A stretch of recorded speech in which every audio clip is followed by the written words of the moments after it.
இந்த ட்ரெயினை பார்த்துட்டு உலகமே ஷாக் ஆகி நிக்குது. டிராவலிங்கோட ஹிஸ்டரியே இந்த ட்ரெயின் மொத்தமா மாத்திருக்கு. இதுதான் இந்தியாவோட முதல் புல்லட் ட்ரெயின். இப்போ இந்த ட்ரெயின் இந்தியாவோட முக்கியமான எக்கனாமிக் ஹப்பான மும்பையும் அஹமதாபாத்தையும் கனெக்ட் பண்ணுது. இந்த அற்புதமான மெகா ப்ராஜெக்டை பத்தி எல்லாருமே எக்ஸைட்டடா இருக்காங்க.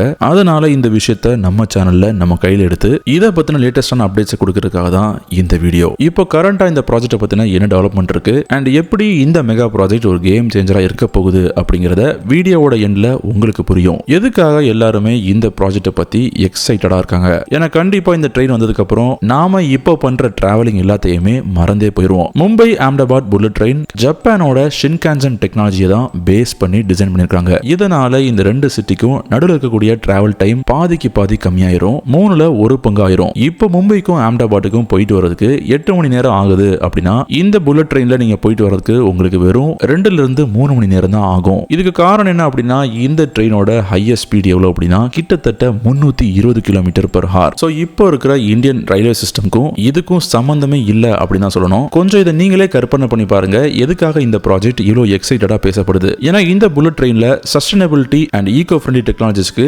முக்கியத்துவம் கொடுத்திருக்காங்க. அதாவது எல்லா ஸ்டேஷன்ஸ்லயுமே சோலார் பவர் இருக்கும். அது மட்டும் இல்லாம வேஸ்ட் வாட்டர்ஸ் எல்லாம் ட்ரீட் பண்றதுக்கு ஒரு பிளான்ட்டும் இருக்கும். இந்த மொத்த சிஸ்டமே எனர்ஜி எஃபிஷியன்சியாவும் என்விரான்மெண்டல் ஃப்ரெண்ட்லியாவும் இருக்கிற மாதிரி தான் டிசைன் பண்ணிருக்காங்க. முக்கியமா எல்லா ஸ்டேஷன்ஸ்லயுமே natural lighting and natural ventilation 100% இருக்கிற மாதிரி டிசைன் பண்றாங்க. அது மட்டும் இல்லாம இத கன்ஸ்ட்ரக்ஷன் பண்றதுக்கு உண்டான கன்ஸ்ட்ரக்ஷன் மெட்டீரியலுமே என்விரான்மென்ட்க்கு குறைஞ்சபட்சம் பாதிப்பை கொடுக்கிற மாதிரி டெக்னாலஜி தான் சூஸ் பண்ணிருக்காங்க. இந்த ப்ராஜெக்ட்ல இருக்கிற இன்னொரு ஃபியூச்சரிஸ்டிக்கான விஷயம் என்ன அப்படின்னா இதுல இந்த ப்ராஜெக்டோட ரூட் போகும்போதே ஒரு அண்டர் வாட்டர் டனலும் இருக்கும். அரேபியன் சீக்கு அடியில 21 கிலோமீட்டர் நீளத்துக்கு இந்த அண்டர் வாட்டர் டனல் வருது. கண்டிப்பா இந்த டனல் இந்தியாவோட முதல் அண்டர் வாட்டர் டனல். இந்த டனலை கட்டி முடிக்கிறதுக்கு காம்ப்ளெக்ஸான இன்ஜினியரிங் சிஸ்டமும் அட்வான்ஸ்டான டெக்னாலஜியும் கண்டிப்பா அவசியம். மொத்த டனலையும் கான்கிரீட்டால ரீஇன்ஃபோர்ஸ் பண்ண போறாங்க. கான்கிரீட் மட்டும் இல்ல அப்படின்னா கடலுக்கடியில இருக்கிற பிரஷரை நம்ம தாக்கு பிடிக்க முடியாது. சோ இது வழியா நீங்க டிராவல் பண்ணி போகும்போது உலகத்தோட அட்வான்ஸ்ட் ரயில் சிஸ்டம்ல டிராவல் பண்ற எக்ஸ்பீரியன்ஸ் உங்களுக்கு கிடைக்கும். இந்தியாவோட ஃபர்ஸ்ட் ஹை ஸ்பீட் ரயில்வே சிஸ்டமான இந்த ரயில்வே சிஸ்டம் கற்றவங்க இப்போ ரீசெண்டா ஒரு அப்டேட் கொடுத்திருக்காங்க. அதாவது இந்த ப்ராஜெக்ட் தேவையான 1400 ஹெக்டேர்ஸ் ஆஃப் லேண்ட் எல்லாத்தையுமே கைப்பற்றிட்டாங்க. அது மட்டும் இல்லாம இந்த ப்ராஜெக்ட் தேவையான எல்லா சிவில் இன்ஜினியரிங் கான்ட்ராக்டையும் குஜராத்லயும் மகாராஷ்டிராலையும் கொடுத்து முடிச்சிட்டாங்க. இந்த ஜாப்பனீஸ் டெக்னாலஜியை கொடுக்கிறது யாரு அப்படின்னா ஜாப்பனீஸோட இன்வெஸ்ட்மெண்ட் கார்ப்பரேஷன்ஸ் தான். ஏற்கனவே இந்த ப்ராஜெக்ட்டை கட்டுறதுக்கு 120 கிலோமீட்டர் நீளம் இருக்கிற எக்யூப்மெண்ட்ஸ் எல்லாத்தையுமே இறக்கிட்டாங்க.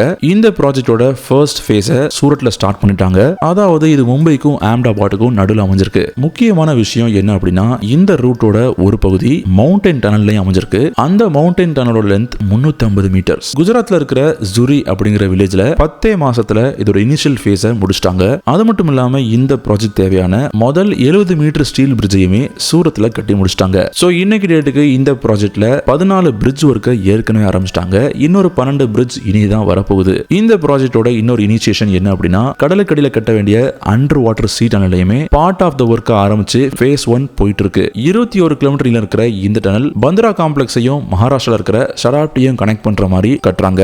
இந்த ப்ராஜெக்ட் பத்தி முக்கியமான விஷயம் என்ன அப்படின்னா இந்த ட்ரெயின் மட்டும் ஜாப்பனீஸ் டெக்னாலஜி கிடையாது. இந்த ட்ரெயினுக்கு யூஸ் பண்ணக்கூடிய எல்லாமே அதாவது சிக்னல்ஸ் முதற்கொண்டு ட்ராக்ஸ் முதற்கொண்டு ஜாப்பனீஸ் டிசைன்ஸால தான் பண்ணிருக்காங்க. இதெல்லாம் போக இந்தியால வேலை செய்யற எல்லாரையுமே ஜாப்பனீஸ் கம்பெனி தான் ட்ரெயின் பண்ணி அனுப்புறாங்க. முக்கியமான விஷயம் இந்த ப்ராஜெக்ட் தேவையான இனிஷியல் ஃபண்டை முதல்ல கொடுத்தது ஜப்பான் தான். அதாவது 2017ல ஜப்பான் 650 பில்லியன் என்ன லோன் எக்ஸ்டென்ஷனா கொடுத்திருக்காங்க. அதாவது கிட்டத்தட்ட $4.5 பில்லியன்.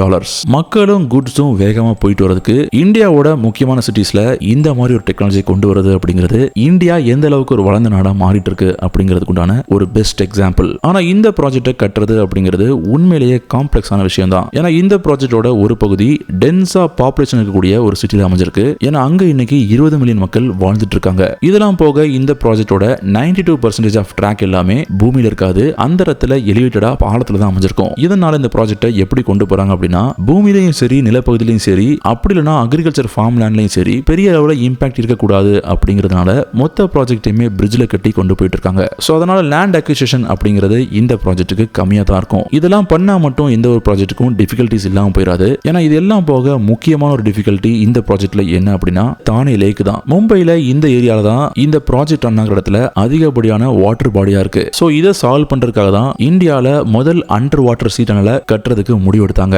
இந்த அண்டர் வாட்டர் சீ டனல் 7 கிலோமீட்டருக்கு நீளமா இருக்கும். அதாவது மொத்த அண்டர் கிரவுண்ட் டனல் 21 கிலோமீட்டர். அதுல வாட்டர் பாடிக்கு அடியில வரக்கூடிய வாட்டர் டனல் மட்டுமே 7 கிலோமீட்டர். மொத்த டனலையுமே ஒரு சிங்கிள் டியூப்குள்ள அடக்கிடுவாங்க. ஸோ இந்த சிங்கிள் டியூப்ல 2 ட்ரெயின் ஈஸியா போயிட்டு வர முடியும். அதனால இந்த டனலோட டயாமீட்டர் எவ்வளவு அப்படின்னா கிட்டத்தட்ட 13 மீட்டர்ஸ். இந்த டனலை கட்டுறதுக்கு டனல் போரிங் மிஷின்ஸை யூஸ் பண்றாங்க. ஆனா அதுல ஒரு 5 கிலோமீட்டர் நீளம் இருக்கிற டனலை மட்டும் ஆஸ்திரியனோட புது டனல் போடக்கூடிய சிஸ்டம் வச்சு கட்டுறாங்க. ஸோ இந்த மெத்தடை எப்படி பண்ண போறாங்க அப்படின்னா முதல்ல அந்த டனல் கட்ட வேண்டிய இடத்துல ட்ரில்லிங்கையும் பிளாஸ்டிங்கையும் பண்ணி முடிச்சிருவாங்க. அதுக்கப்புறம் கிரவுண்ட் சப்போர்ட்ஸ் அண்ட் ரீஎன்ஃபோர்ஸ்மெண்ட்டை சைட்ல பண்ணுவாங்க. இதெல்லாம் போக ஃபைனலா ஒரு கான்கிரீட் ஷெல்ல டனலை சுத்தி கன்ஸ்ட்ரக்ஷன் பண்ணுவாங்க. இந்த டனல் சிஸ்டம் கம்மியான லென்த்துக்கு அதிகப்படியான பாறைகள் இருக்கக்கூடிய ஏரியாஸ்க்கு பெஸ்டா சூட் ஆகும். இந்த ப்ராஜெக்டோட கன்ஸ்ட்ரக்ஷன் இப்போ வரைக்கும் 30% முடிஞ்சிருக்கு. ஆனா கவர்மெண்ட் என்ன சொல்றாங்க அப்படின்னா இந்த ப்ராஜெக்ட்டை வர 2028 கம்ப்ளீட் பண்ணிடலாம் அப்படிங்கிற மாதிரி சொல்லியிருக்காங்க.